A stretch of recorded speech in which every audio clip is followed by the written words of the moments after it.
सर्वसाधारण विद्यार्थी एमपीएससीची परीक्षा देत असताना अनुत्तीर्ण झाल्यानंतर परीक्षेकडे पाठ फिरवतो. मात्र अपयशामुळे खचून न जाता सातत्याने कठोर प्रयत्न केल्यामुळे काही काळाने का होईना यश आपल्या पदरात येतेच. त्यासाठी संयम बाळगणे आवश्यक आहे. बऱ्याच वेळा परिस्थिती अभावी काही विद्यार्थ्यांना शक्य होत नाही. मात्र परिश्रम, निष्ठा, जिद्द निर्माण झाल्यानंतर नक्कीच यश मिळते, यात तीळमात्र शंका नाही. श्रीगोंदा तालुक्यातील कोळगाव येथील संदीप शिंदे या शेतकऱ्याच्या मुलाने जलसंपदा विभागात आरेखकपदी मजल मारली आहे. तर कोथरूड येथील सचिन धस याने अत्यंत हालाकीच्या परिस्थितीतून आपलं ध्येय गाठण्यासाठी त्या प्रयत्नाला यश आलं आहे. मोलमजुरी करणाऱ्या सचिन धसची पोलीस उपनिरीक्षकपदी नियुक्ती झाल्याबद्दल अनेकांकडून त्याचे कौतुक होत आहे. सचिन धस याने 2022 मध्ये झालेल्या महाराष्ट्र लोकसेवा आयोगाच्या परीक्षेत घवघवीत यश मिळवून पोलीस सब इन्स्पेक्टरचे प्रशिक्षण घेण्यास सज्ज झाला आहे.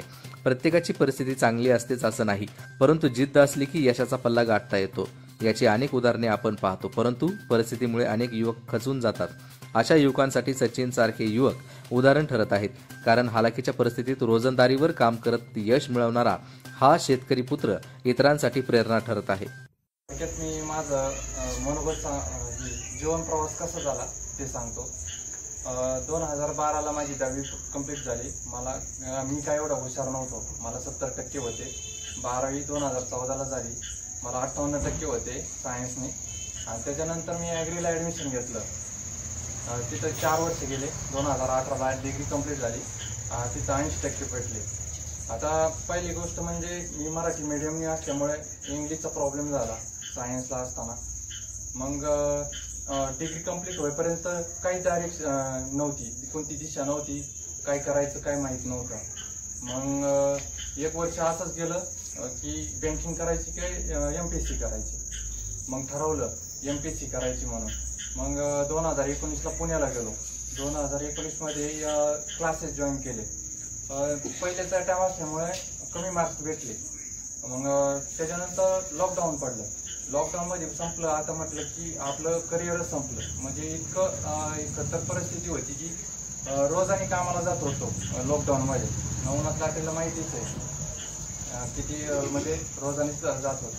मग ठरवलं लॉकडाऊन संपलं. मग नंतर ठरवलं की आता नाही, इथं थांबायचं नाही, की आता आपलं काहीतरी करिअर घडवायचं. मग त्यानंतर मी गेलं. मग त्याच्यानंतर मी काय केलं, बार्टीचे मला एक सर भेटले की ते म्हटले बार्टीचा असं आहे, ते 1 वर्षाचं प्रशिक्षण देतात आणि स्कॉलरशिप पण देतात. त्यांची मंथली. मग त्यांचा मी एक CETचा पेपर राहतो तो दिला. मग मंथली 9,000 रुपये स्कॉलरशिप भेटली. असं 1 वर्ष मी तिथं प्रशिक्षण घेऊन स्कॉलरशिप पण भेटली मला. मग थोडाफार आधार भेटला आणि मग प्रवास चालू झाला. मग 21ला मी PSIला बी होतो आणि STIला बी होतो. पण पहिलीचा अटेम्प असल्यामुळे मला मेन्सला कमी मार्क्स भेटले. त्याच्यानंतर मी ॲग्रीच्या 2 मेन्स दिल्या. पण सगळा सिलेबस ॲग्रीचा होता आणि इकडं MPSCचा वेगळा असल्यामुळे थोडंसं जजमेंट झालं नाही. मग त्या दोन्ही पण नाही क्लिअर झाल्या. मग 2022ला मी 8 ऑक्टोबर 2022ला कंबाईनची एक्झाम दिली. मग त्याच्यानंतर मी PSIला क्वालिफाय झालो. आता PSI क्वालिफाय होण्याचं कारण म्हणजे जास्त जागा असल्यामुळे झालं आणि STIला 91 जागा होत्या. मग त्यांचा कट ऑफ जास्त हाय लागला आपला पण SC कॅटेगरीचा. मग चालू केला याचा PSIचा अभ्यास चालू केला. मग 1 वर्षानंतर मेन्स झाली त्याची 2023ला. मग ती कंप्लीट झाली. मेरिट वगैरे लागलं. लीड जास्त असल्यामुळे मला कट ऑफ पेक्षा लीड 44 मार्काची होती. त्याच्यामुळे फिजिकलची काय मार्क जरत नव्हते. म्हणजे क्वालिफाय 60 मार्क पाडायचे आणि तेवढंच. मग इंटरव्ह्यूला मला 44 मार्काची लीड होती आणि 20 मार्क इंटरव्ह्यूला पडले. मग अशा ठिकाणी 1 ऑगस्टला रिझल्ट लागला आणि मग आज तुमच्या पुढे PSI म्हणून मी उभा आहे.